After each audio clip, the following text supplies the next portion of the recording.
Hello students, welcome to ইথ teaching SC. তো আজকে ক্লাসে দেখো লেকচার 55-এ মহাকর্ষীয় ক্ষেত্র প্রাবল্য বিভব নিয়ে আলোচনা করব। তো এর আগের দিনের ক্লাসে আমি করেছিলাম তোমাদের গ্রহ উপগ্রহে কেপলার সংক্রান্ত যে আলোচনাটা সেটা।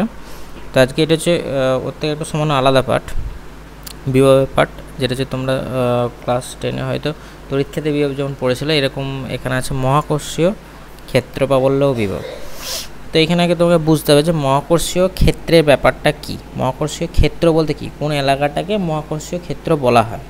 ঠিক আছে, একবারে প্রথম থেকে পয়েন্ট করে করে লিখবে তোমরা। মহাকর্ষীয় ক্ষেত্র কোন জিনিসটা? মহাকর্ষীয় ক্ষেত্র। এবার মহাকর্ষীয় ক্ষেত্রটা কি তোমাদের, ধরো একটা বস্তু মহাকর্ষে মানে যে কোনো এক জায়গায়, মহাবিশ্বের যে কোনো জায়গায় যদি থাকে, তখন ওই বস্তুটার মধ্যে মানে যে এলাকাটা অবধি ওই বস্তুটার মধ্যে মহাকর্ষীয় যে আকর্ষণ বলটা অনুভব হবে, সেটা কি হচ্ছে মহাকর্ষীয় ক্ষেত্র। ঠিক আছে, তার মানে এটাকে লিখবো, দেখো কোনো বস্তু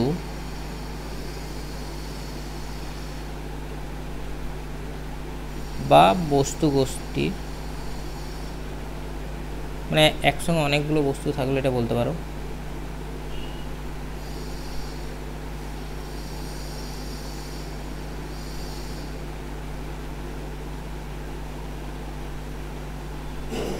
বস্তু গোষ্ঠীর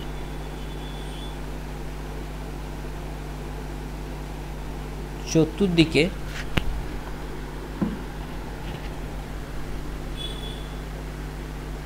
যত দূর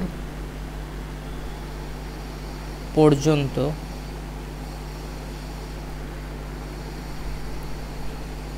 ওই বস্তু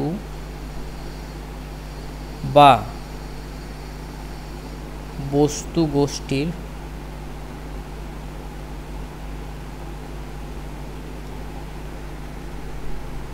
মহাকর্ষীয় আকর্ষণ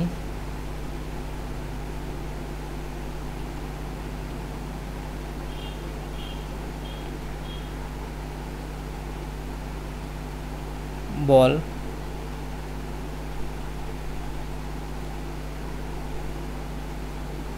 অনুভূত হয়।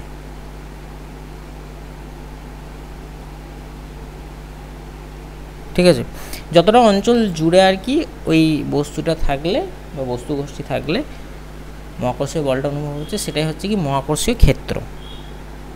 ঠিক আছে, সেই স্থানকে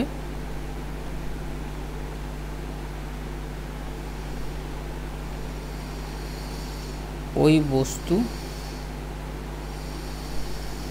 বা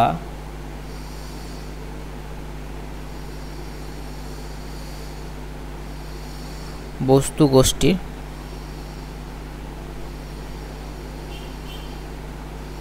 মহাকর্ষীয়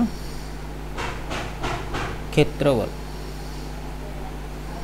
ঠিক আছে, এবার কি মহাকর্ষীয় ক্ষেত্রটা বুঝতে পারলে, এবার মহাকর্ষীয় ক্ষেত্র যে প্রাবল্য, সে প্রাবল্যের ব্যাপারটা কীরকম হবে। প্রাবল্য মানে কিছুই নয়, মানে ওই যদি ধরো যে আমি বললাম যে বস্তুটা রেখেছে, ওটা যদি একক ভরের বস্তু হয়, তাহলে যে বলটা অনুভব হবে সেটাই কিন্তু মহাকর্ষীয় ক্ষেত্র প্রাবল্য। ঠিক আছে, শুধুমাত্র একক ভর রাখলে, জাস্ট এই জিনিসটা মহাকর্ষীয় ক্ষেত্র প্রাবল্য।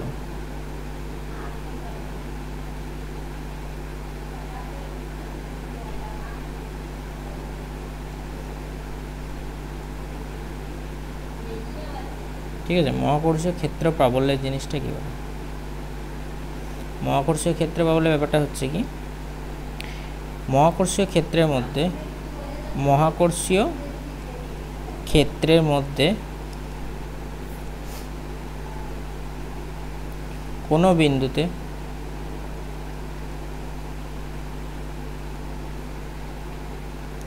একটি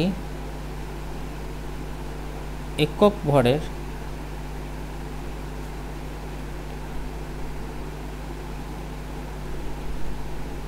বস্তু রাখলে যে আকর্ষণ বল অনুভব করে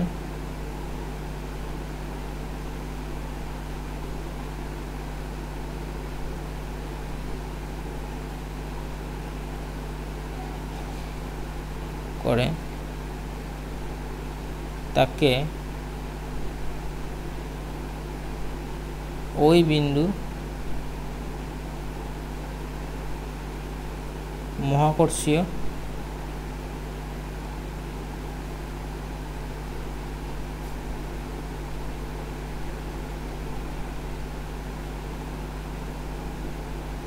ক্ষেত্র প্রাবল্য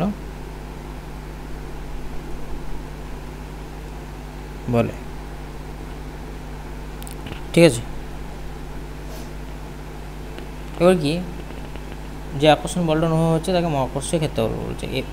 জায়গাটা কি তোমাদের যে একটা একক ভরের বস্তু রাখবে। এবার মহাকর্ষীয় ক্ষেত্রের জন্য যে আকর্ষণ বলটা হয় সেটা একক ভরের জন্য কত হবে সেটা দেখতে হবে, যে একক ভরের জন্য কত পরিমাণ হচ্ছে। তাহলে মহাকর্ষ সূত্র অনুযায়ী যে বলটা হচ্ছে সেটি হচ্ছে অ্যাকচুয়ালি জি এম ছোট এম বাই ওদের মধ্যে যে দূরত্বটা আর স্কোয়ার। এবার এইখানে যে আমি ছোট এম ভরের বস্তুটাকে যদি আমি একক নিয়ে নিই, এম সমান যদি 1 হয় তাহলে এম সমান 1 হলে এফ সমান কী হয়ে যাচ্ছে G M into 1 by R square.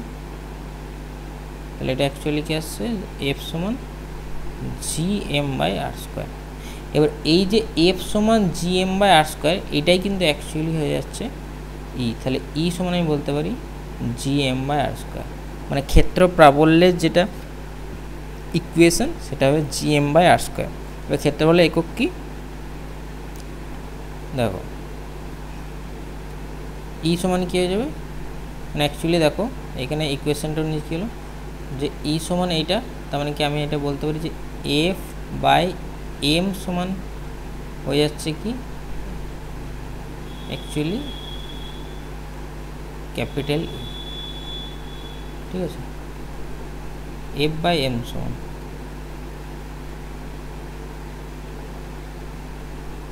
ঠিক আছে এফ বাই এম সমান কিন্তু ই। তার মানে আমি যদি ই সমান বলি তাহলে এর একক যদি বলি একক এসআই একক, দেখো এখানে কিছুই নেই, তাহলে একক ভর করে দিয়েছিলাম। তাহলে অ্যাকচুয়ালি কী হবে এফ সমান যদি এটা হয় ই সমান যদি, তার মানে এফ সমান অ্যাকচুয়াল রাশিটা কি এটা মনে রাখতে হবে। অ্যাকচুয়াল রাশি কোনটা এইটা। ঠিক আছে, আমি জাস্ট এখানে শুধুমাত্র একক রেখেছি, একক বসে আমি দেখালাম যে এফ সমান কী হচ্ছে এই রাশিটা এফ সমান যেটা G M M by R square যেটা, এটাই কিন্তু পরবর্তীকালে এইটাই কনভার্ট হয়ে কিন্তু ই হয়ে যাচ্ছে। যদি যখন এম সমান 1 ধরবো তখন এই এফটাই হয়ে যাচ্ছে কিন্তু এই এফটাই কিন্তু ই হয়ে যাচ্ছে। তাহলে এটাকে তোমরা এফ মনে করো যে এফ বাই এম সমান কী করে ই চলে এলো, এটা কিন্তু নয়। কিন্তু ব্যাপারটা হচ্ছে এই আমি যে দুটো বক্স করেছি সেই দুটো রাশির মধ্যে এবার কম্পেয়ার করো, আর এখানে এইটার সঙ্গে ঠিক আছে এই রাশিটার সঙ্গে কম্পেয়ার করো, তিনটে যে বক্স করেছি এই তিনটের মধ্যে কম্পেয়ার করো। দেখো এফ সমান কি G M M by R square, তাহলে এবার এফ বাই এম করছি মানে একক ভর, তার মানে একক ভর করলে এফ সমান যে বলটা হচ্ছে, তার মানে এখানে এফ বাই এম করে দিচ্ছি। এফ বাই এম সমান কি G M by R square, দেখো এইটাই এলো এফ বাই এম সমানই এখানে চলে এলো G M by R square, তাহলে এটাই হচ্ছে কি ই। তাহলে এফ বাই এম সমান কি ই, তাহলে এসআই একক একক কী হবে অ্যাকচুয়ালি নিউটন পার কেজি। ঠিক আছে, আর যদি সিজিএসে বলো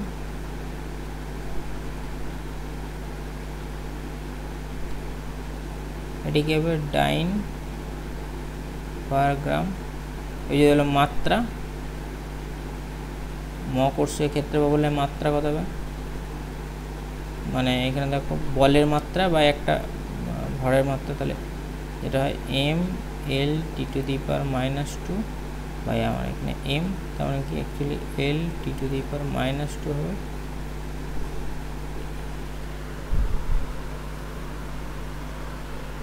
মহাকর্ষীয় ক্ষেত্রে বলে মাত্রা। যেমন অ্যাকচুয়ালি রাশিটা কিন্তু তোমাদের মহাকর্ষীয় যেটা মানে ক্ষেত্র প্রাবল্য যেটা সেটা কিন্তু দেখো ত্বরণের মাত্রার সঙ্গে কিন্তু সমান। ঠিক আছে, ডাইন পার নিউটন পার কেজি বা ডাইন পার গ্রাম যখন আমি বলছি, তাহলে ডাইন পার গ্রামটা কিন্তু অ্যাকচুয়ালি এককটা যখন হয়ে যাচ্ছে বলের একক বা একটা হচ্ছে ভরের একক, মাত্রায় কিন্তু অ্যাকচুয়ালি সেই ত্বরণ এককের সঙ্গে সমান হয়ে যাচ্ছে মহাকর্ষীয় বিভবের মাত্রাটা। ঠিক আছে, এল টি টু দি পাওয়ার -2 এটা কিন্তু ত্বরণের মাত্রা। এবার করবে মহাকর্ষীয় বিভব। তাহলে মহাকর্ষীয় বিভব দেব কি,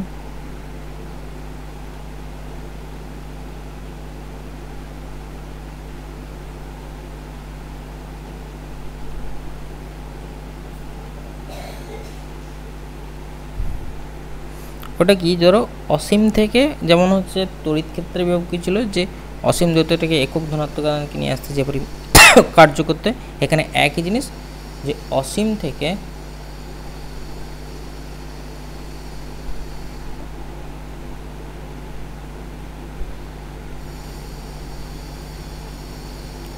একটি একক ভরকে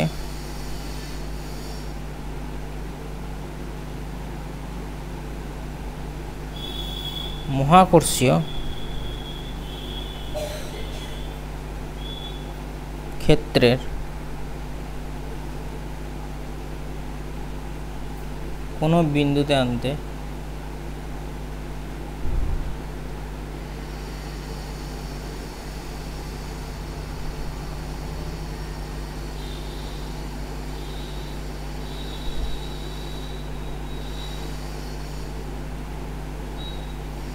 যে কার্য করা হয়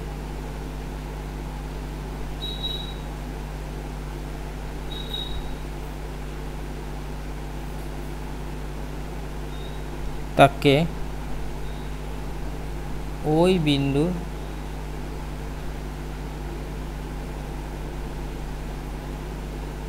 মহাকর্ষীয় বিভব বলা হয়। ঠিক আছে, এই মহাকর্ষীয় বিভব যদি একটা ক্যালকুলেশন নর্মালি আমি দেখাতে চাই, ধরো আমি প্রথমে একটা ছবি এঁকে নিচ্ছি এই সাইডে, প্রত্যেকটা এখানে প্রুফের ক্ষেত্রে তোমাদের একটা করে কিন্তু ডায়াগ্রাম আঁকতে হবে।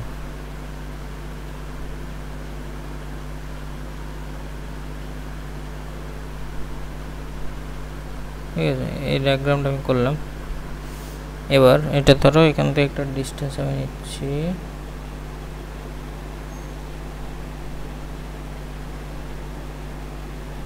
এই ডিস্টেন্সটা, তাহলে ও বিন্দু, এইখানে হচ্ছে পি, এখানে একটা ছোট ডিস্টেন্স রাখছি, এটা ধরো বি পয়েন্ট নিচ্ছি, এটা এ পয়েন্ট নিচ্ছি। ঠিক আছে, এটা বি পয়েন্ট, এটা এ পয়েন্ট, এদের মধ্যবর্তী ডিস্টেন্সটা আমি লিখছি ডিএক্স।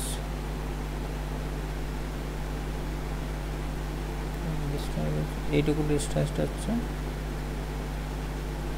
ডিএক্স, ছোট আমি নিলাম।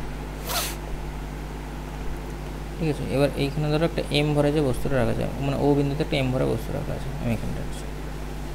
তাহলে এটি আমি লিখবো এই কোয়েশ্চেনটা, মানে আগে এক্সপ্লেনেশনটা একটু সামান্য লিখছি ওই জন্য, যে ও বিন্দুতে,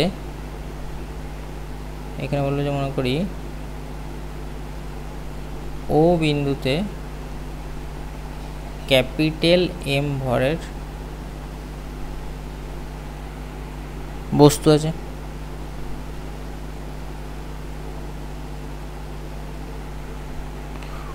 ও বিন্দু থেকে আর দূরত্বে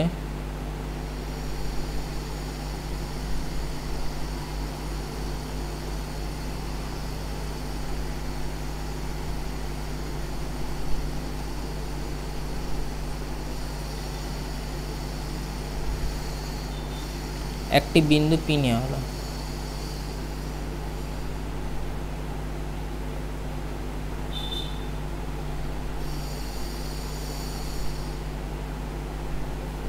একটি বিন্দু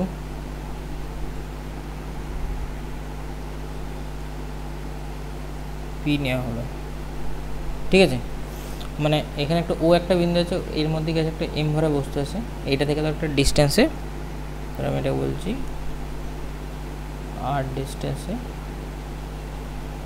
এই আরটা আমি লিখিনি, তাহলে আর দূরত্বে একটা পি বিন্দু নেওয়া হলো। যেমন আগে কনসিডার একটা ছোটোখাটো করতে ডিএক্স একটা ডিস্টেন্সে, আর ধরো ওই ডিএক্স যে ডিস্টেন্সটা আছে, তাহলে ওইটা ধরো আমি বলছি বি বিন্দুটার থেকে ডিস্টেন্স যেটা ওটাকে এক্স করে নেবে, এক্স ডিস্টেন্সে। তাহলে ওটা লিখবে যে ও বিন্দু থেকে বি, এটা রাখবে এ এর ডিস্টেন্স, ঠিক আছে, এ বিন্দুর ডিস্টেন্সটা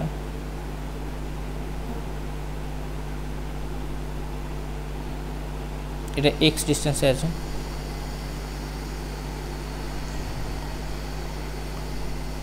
তাহলে ও বিন্দু থেকে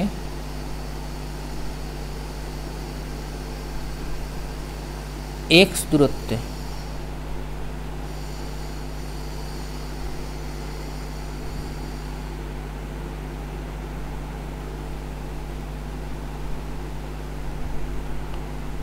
এ বিন্দুতে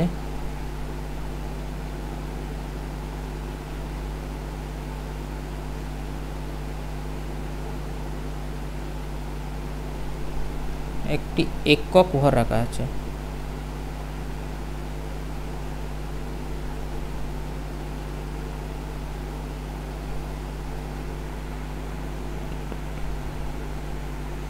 ঠিক আছে, একক ভর রাখা আছে। এবার মহাকর্ষ সূত্র অনুযায়ী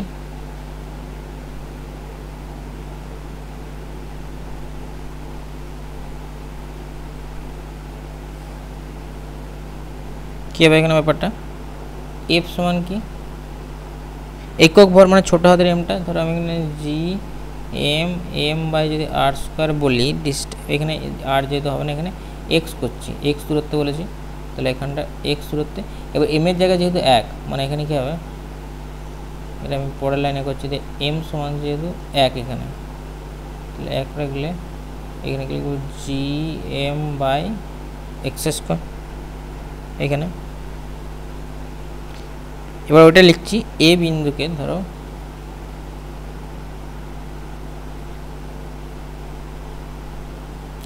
এ বিন্দু থেকে ডিএক্স দূরত্বে, মানে ডিএক্স দূরে, মানে এইদিকে দেখো, এখানে জিনিসটা দেখবে যেটা দেখাচ্ছি, এখানে এ বিন্দুটা এখানে আছে, এইটা থেকে ধরো এই যে ডিস্টেন্স বলেছে ডিএক্স, ডিএক্স দূরে বি বিন্দুতে নিয়ে আসা হলো, এখানে বি বিন্দুতে। তাহলে এ বিন্দু থেকে ডিএক্স দূরে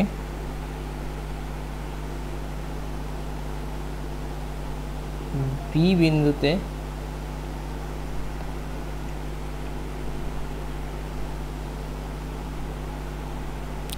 একক ভরকে নিয়ে এলে মহাকর্ষীয় বল কর্তৃক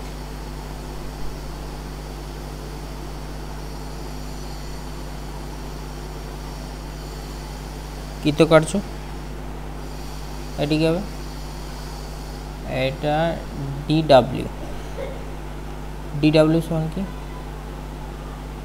এফ ইন্টু এখানে কিন্তু ডিএক্স হবে। তাহলে এফ ইন্টু ডিএক্স মানে হচ্ছে ক্যালকুলেশনটা, এফের জায়গায় মানটা বসাচ্ছি, মানে বল ইন্টু সরণ কৃতকার্য, তাহলে GM by x square into dx, আমি এটা ক্যালকুলেশন নিলাম মানটা। তাহলে ডাব্লিউ সমান এখানে কী হবে, ডিডাব্লিউ সমান অ্যাকচুয়াল কি আসছে GM by x square dx. তাহলে আমি যদি বোথ সাইড এখানে ইন্টিগ্রেশন দিয়ে দিই, তাহলে আমার রাশিটা হয়ে যাবে কি, ডাব্লিউ সমান হবে কি, এখানে এটা কনস্ট্যান্ট। এবার ইনফাইনিট থেকে একটা আর ডিস্টেন্সে আনা হচ্ছে, মানে কত, এখানে লিমিটটা আমাকে দিতে হবে যে এখানে আর থেকে ইনফাইনাইট ডিস্টেন্সে আনা, মানে ইনফাইনাইট থেকে আর, সরি এটা উল্টো, ইনফাইনাইট থেকে আর ডিস্টেন্সে। কারণ হচ্ছে দেখো এখানে আমি বলেছি অসীম থেকে, দেখো একটা যখন লিখেছি অসীম থেকে একটা একক ভরকে মহাকর্ষীয় ক্ষেত্রে কোনো বিন্দুতে, মানে এই আর দূরত্বে আমি পি বিন্দুতে নিয়ে আসবো, যে কারণে লিমিটটা ওরকম নিয়ে নিয়েছি। ইন্টিগ্রেশন করতে গেলে একটা লিমিটের প্রয়োজন হয়। তাহলে এটার ক্ষেত্রে হচ্ছে formula GM integration infinite to R 1/x square into dx. এবার এটা যদি ইন্টিগ্রেশন করো জিএম, এখানে হয়ে যাচ্ছে দেখো অ্যাকচুয়ালি হচ্ছে মাইনাস একটা মাইনাস বেরিয়েছে -1/x তার ইনফাইনাইট টু r। তাহলে এখানে মানটা বসালে আসছে, দেখো আমি মাইনাসটাকে বার করে নিচ্ছি, তাহলে -gm তার 1/x ইন্টিগ্রেশন করার পর তোমরা এই ফর্মুলাটা ফেলবে integration of x to the power n dx সমান x to the power n+1 by নিচে n+1। ঠিক আছে, এটা নির্দিষ্ট সমাকল, এখানে মান দেওয়া আছে, না হলে এখানে সি বস্তু, অনির্দিষ্ট সমাকলে সি বস্তু, কিন্তু এখানে নির্দিষ্ট সমাকল, তো একটা মান দেওয়া আছে দেখো ইনফাইনাইট থেকে আর। তাহলে সেই মানটা আমি এখানে বসাচ্ছি, বসানোর পর কত আসছে দেখো -gm, এবার যে 1/x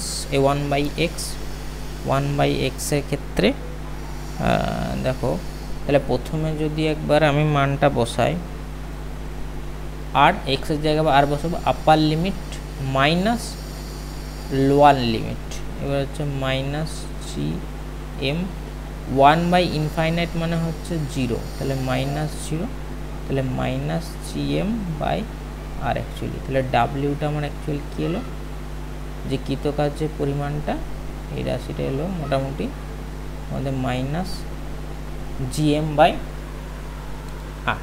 ওইটা হচ্ছে অ্যাকচুয়ালি হচ্ছে তোমাদের মনে রাখা যে অসীম দূরত্ব থেকে নিয়ে এলে যে এইটাই হচ্ছে কি যে কৃতকার্য, এইটাই কি হচ্ছে পোটেনশিয়াল। ঠিক আছে, মানে এটা হচ্ছে অ্যাকচুয়ালি কি পোটেনশিয়াল, মহাকর্ষীয় যদি বলে বিভবের ফর্মুলাটা কি, তখন এইটাই হবে কি মহাকর্ষীয় বিভবের মেন ফর্মুলা। ঠিক আছে, পোটেনশিয়ালের ক্ষেত্রে। এবার যদি বলে তোমাদের যে এখানে একটা জিনিস মনে রাখবে, ইন্টিগ্রেশন করে কিন্তু মাইনাস এসেছিল একটা মাইনাসটা, কিন্তু এটা মাইনাসটা থাকবে এখানে, যেটা বিভবে কিন্তু একটা ঋণাত্মক থাকে। ঠিক আছে, কার মানে কি যখন অসীম দূরত্ব থেকে পি বিন্দুতে আনবো, ঠিক আছে, যে কাজ করে, তার মানে কি সিস্টেমটা নিজে কাজ করছে, বাইরে থেকে কাজ করার কোনো প্রয়োজন হয় না। ঠিক আছে, সেই জন্য হচ্ছে কি এটা ঋণাত্মক। ঠিক আছে, এখানে যদি বলে ঋণাত্মক কি জানা গেল, কারণ সিস্টেম নিজে থেকে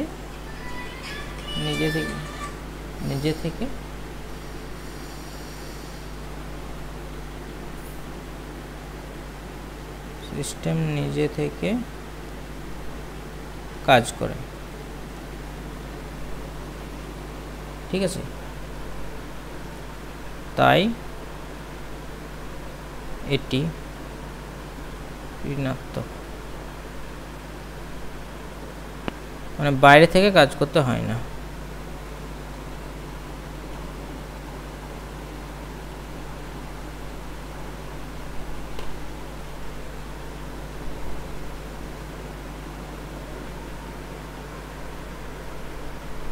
বাইরে থেকে কাজ করতে হয় না। ঠিক আছে, সিস্টেম নিজে কাজ করে, বাইরে থেকে কাজ করতে হলে তখন সেটা পজিটিভ হতো। এবার তোমাদের যেগুলো মহাকর্ষীয় বিভবের ক্ষেত্রে যদি বলে স্থিতিশক্তি যে ব্যাপারটা ক্যালকুলেশন, এবার স্থিতিশক্তি কি মহাকর্ষীয় বিভবের ক্ষেত্রে কী হয়, বিভবে হয় যে একক ভরের কোনো বস্তুকে নিয়ে আসতে, আর মহাকর্ষীয় স্থিতিশক্তি কি মানে যদি ওইটা মানে একক যদি বলছে কোনো একটা মহাকর্ষীয় এক বিন্দু থেকে অপর বিন্দুতে, মানে ওই বলটার বিরুদ্ধে যে কার্যটা করা হবে সেই কার্যটাই ওই বস্তুর মধ্যে মহাকর্ষীয় স্থিতিশক্তির রূপে কিন্তু সঞ্চিত হবে। মানে এখানে একক ভরের কথাটা নেই, এখানে শুধুমাত্র DW সমান F ইন্টু DX হয়ে যাবে। মানে ক্যালকুলেশনটা তোমাদের একটু বলে দিই, এটা সাথে লিখে নেবে যে মহাকর্ষীয় স্থিতিশক্তি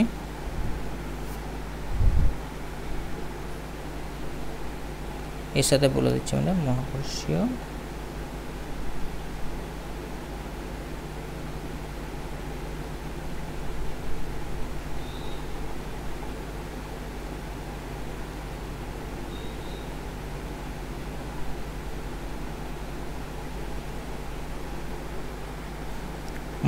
স্থিতিশক্তির ব্যাপারটা কি, এরকম যদি বলি যে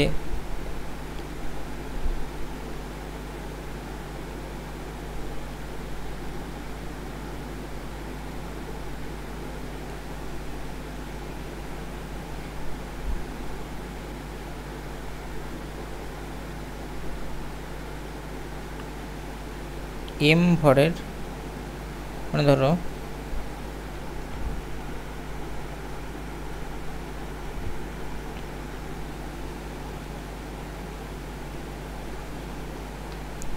বস্তুর মহাকর্ষীয় ক্ষেত্রের মধ্যে ছোট m ভরের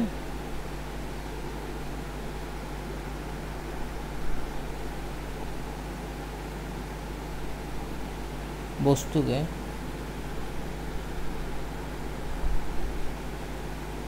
মহাকর্ষীয়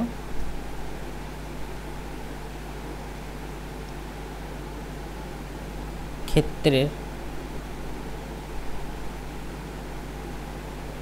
এক বিন্দু থেকে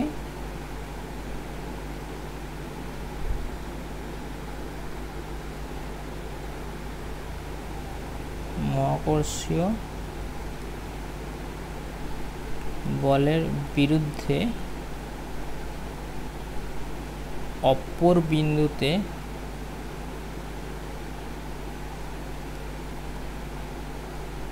নিয়ে যেতে বৃত্তকার্য। ঠিক আছে, এখানে কিন্তু জাস্ট যে ক্যালকুলেশনটা মহাকর্ষ ব্যবহার করা হয়েছিল সেইটার মতনই। এবার সেটা এইখানে কি হচ্ছে দেখো, এফ ইন্টু মানে এখানে এফটা অ্যাকচুয়ালি হবে F GM by x square যেমন করেছিলে, তাহলে ওটাই থাকবে, জাস্ট এখানে একক ভরের কথা উল্লেখ নেই শুধু। তাহলে এখানে ডাব্লিউ সমান কী হয়ে যাবে, এফ ইন্টু ডিএক্স। সেম জিনিস আমি ইন্টিগ্রেশন করে ফ্যাক্টরটা একবারে বার করে দিচ্ছি, integration infinite to R distance G M M by x square into dx. ঠিক আছে, রাশিটা একবারে সেম, আমি ওই জন্য ইন্টিগ্রেশনটা দেখালাম না, মানে আগের মতনই, জাস্ট এইখানে ধরো ইন্টিগ্রেশন করার পর যে জি এম এম এটা বাইরে বেরিয়ে গেল, infinite to R 1 by x square dx. যা সেম জিনিস এসেছিলো, একটা মাইনাস জিএম বাই আর এসেছিলো, এখানে minus GM by GMM by R আসবে। ঠিক আছে, ক্যালকুলেশনটা এখানে এটা মনে রাখবো শুধুমাত্র স্থিতিশক্তির জন্য।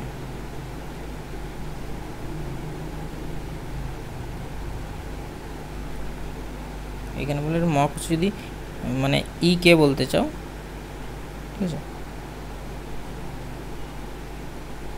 আমি বলছি এটা ধরো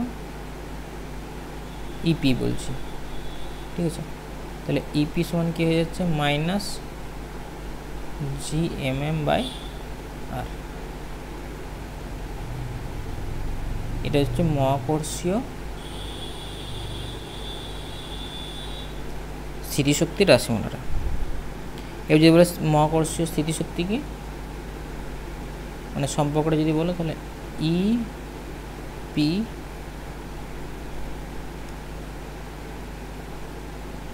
ইপি সমান minus G M M into, আমি ছোট এম করছি, এটা কি মহাকর্ষীয় বিভব ইন্টু ভর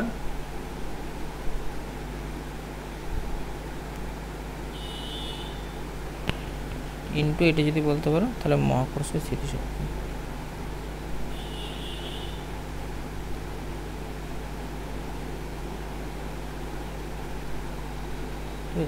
এটা যদি প্রমাণও করতে দেয় তোমাদের যে রাশিটার ক্ষেত্রে মহাকর্ষীয় স্থিতিশক্তি সমান মহাকর্ষীয় বিভব ইন্টু ভর, মানে এটাকে যদি এটা যদি ছোটো নিয়ে এক্সপ্লেনেশন যদি থাকে তাহলে এক্সপ্লেনেশনটা এরকম হবে।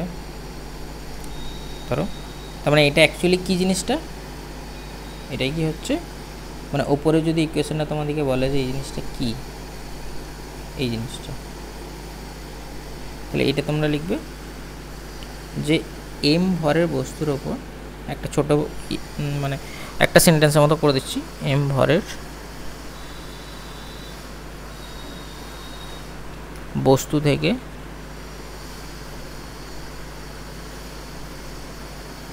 আর দূরত্বে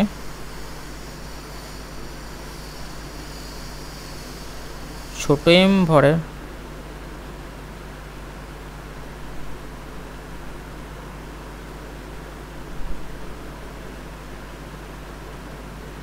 মহাকর্ষীয় স্থিতিশক্তি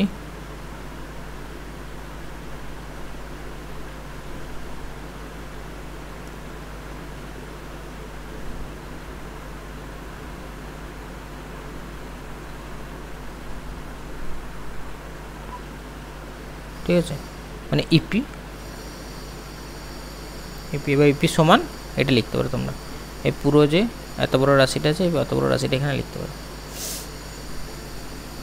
তাহলে ইপি সমানই এটাই এলো তোমাদের হচ্ছে minus G M M by R into, ওটাকে এখানে প্রুফ করে তোমরা নিতে পারো। ঠিক আছে, তাহলে তোমাদের এটা হলো কি যে মহাকর্ষীয় ক্ষেত্রের মধ্যে যে স্থিতিশক্তি মহাকর্ষীয় ক্ষেত্র বললো বিভবটা আজকে করে দিলাম। এবার নেক্সট ক্লাসে এর সঙ্গে অ্যাটাচমেন্ট একটু রাশি থাকে তোমাদের, ওই মহাকর্ষীয় স্থিতিশক্তিটা একটা হচ্ছে ভূপৃষ্ঠের নিকটবর্তী অঞ্চলে কত হয় এটা এমনি দেখাতে তোমাদের টোটাল যেটা হয় আর কি, টোটালটা তোমাদের দেখাতে হয়। ওইটা আমি তোমাদের এর সাথে একটা নেক্সট পার্টে করিয়ে দেবো, এর সাথে কিছু হচ্ছে ম্যাথামেটিক্যাল প্রবলেমটা ওর সাথে আলোচনা করে দেবো। ঠিক আছে।